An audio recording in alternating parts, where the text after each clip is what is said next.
UTL solar, solar लावणार आणि सबसिडीही मिळवून देणार।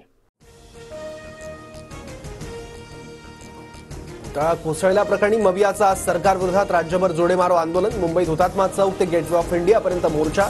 ठाकरे, शरद पवार, पटोले सहभागी होणार।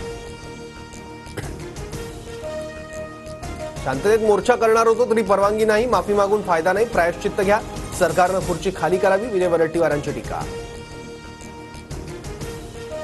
मवियाच्या आंदोलनाविरोधात आज भाजपचंही आंदोलन। मवियाच्या आंदोलनाला उत्तर म्हणून भाजप सकाळी 9 वाजल्यापासून राज्याच्या विविध भागात आंदोलन करणार।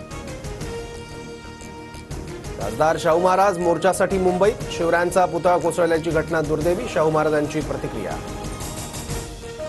जरांगे पाटील सिंधुदुर्गमधील मालवणमध्ये दाखल। आज राजकोट किल्ल्यावर जाऊन शिवरायांचा पुतळा कोसळलेल्या ठिकाणी भेट देणार।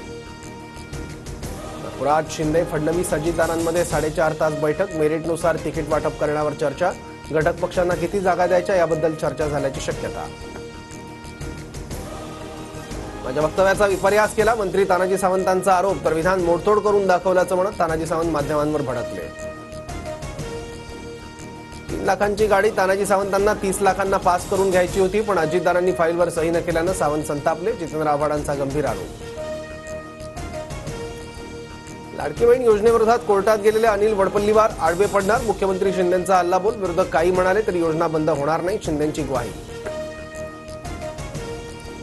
मी कुणाचाही माणूस नाही, आज पत्रकार परिषद घेऊन माझ्यावर झालेल्या आरोपांवर भूमिका मांडणार, अनिल वडपल्लीवार यांची TV9 मराठीला माहिती।